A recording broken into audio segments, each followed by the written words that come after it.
Somewhere, with someone on the job, everything we have is started. Somewhere, on some fertile acre, the plow knifes through soil that abounds in promise. And the farmer, although he plows alone, is not alone. His life is tied in with the lives of many others, of all of us who depend on him and on his mechanized labors. And he, in turn, depends on all of us. Somewhere on a lonely range, the earth trembles under the hooves of cattle on the move. And the man who rides the range alone, if he listens with vision, can hear in the rumble of the herd the beginnings of the rumble of distant machinery in the factories where others will finish the work he has begun. Somewhere, someone sets a blast to erupt rich ores of metal from stubborn rock, and sets men to work in smelter and in blast furnace, in mill and in factory. And thereafter, people, many interdependent people, come to fashion the products of human inventiveness from all the bounty of nature. Wheat. And to grow the wheat, it takes a farmer. From New York to Michigan, to Nebraska to Oregon, and from the Dakotas down through all the great grain belt, 1,000, 10,000, and 100,000 wheat farmers grow the finest of wheat.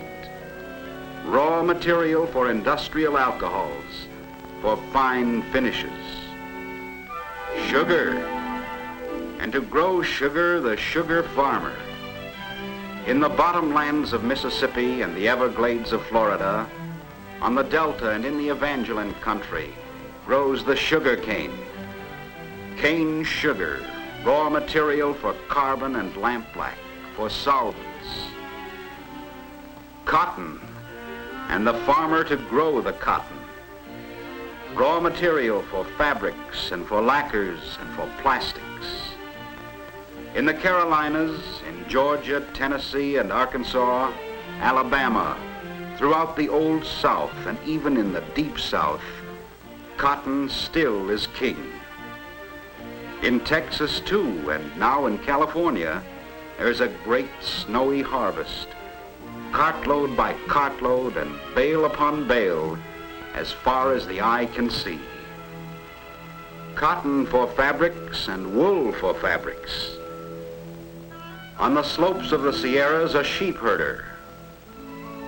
He grazes his flock in the high, cool air that builds thicker, longer, finer, stronger fleeces on milling backs.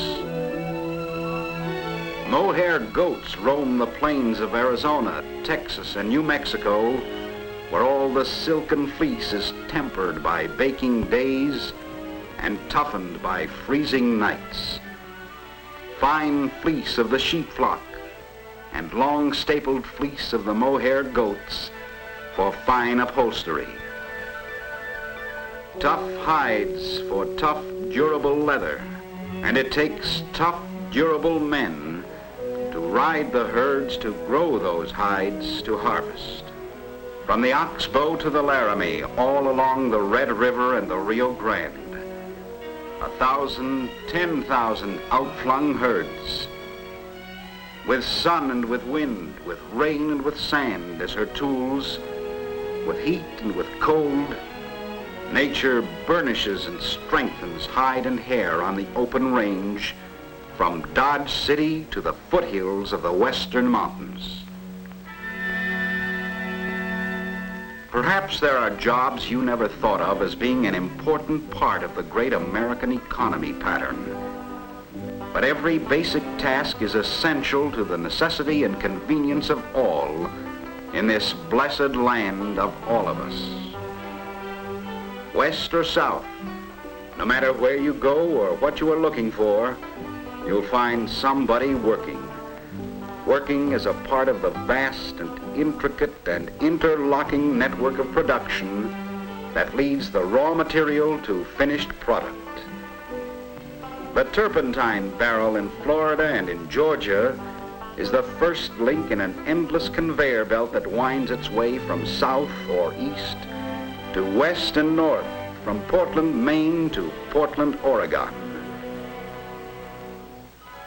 In the oil fields of all America, there is a man-made tree that grows, a deep-rooted tree that is to yield a strange assortment of fruits which will be soap and candles, paints and asphalts.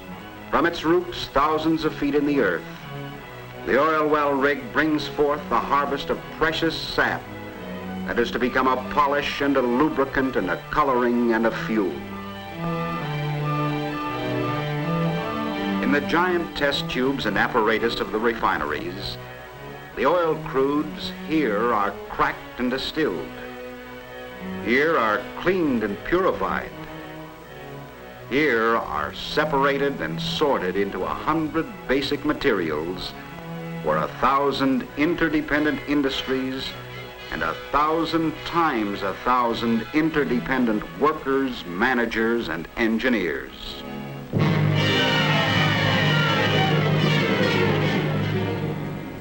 On the job, commanding great tools, from deep within the plentiful earth come the metal ores with which America is so richly blessed. Copper for bearings and copper for batteries. Copper for radiators and for electrical systems. Copper from Utah and Montana, from Michigan and Wyoming, from Colorado and New Mexico, from Idaho and Arizona and Nevada. And again, more of the red gold metal from Washington and Oregon.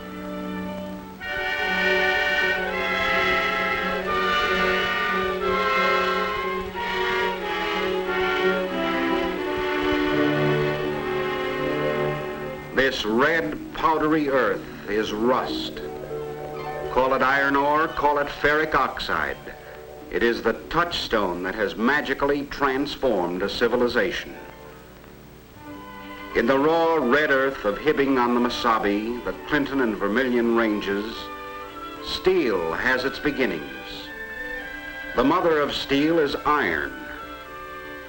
There is more than a ton of iron and steel in the car you drive. Several kinds of iron and more than 100 kinds of steel. And from the rusting earth come the ores that are the beginnings of all that rich harvest of metals born of iron and sired by the coal that is mated with iron to make steels of many kinds. Soft coal, hard coal, and the coke that comes from coal to bring steel into being.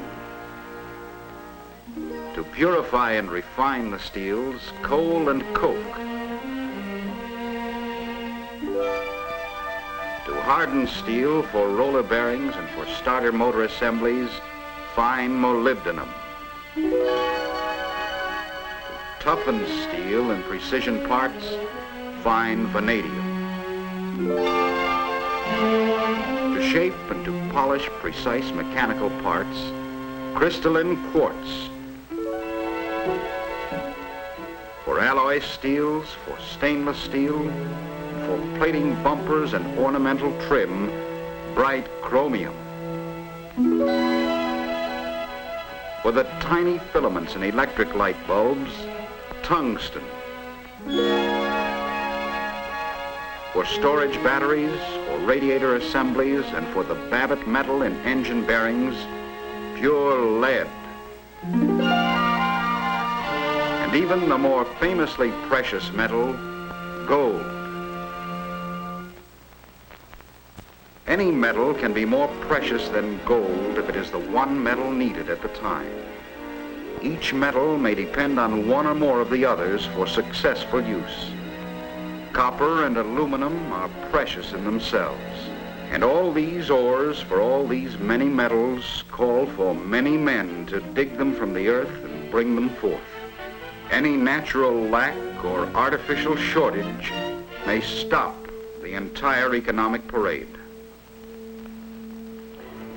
You may be a lumberjack teamed up in Washington or Maine, in Mississippi or in Michigan, in Florida or Georgia or East Texas, in the Paul Bunyan country or the empire of the Pacific Northwest.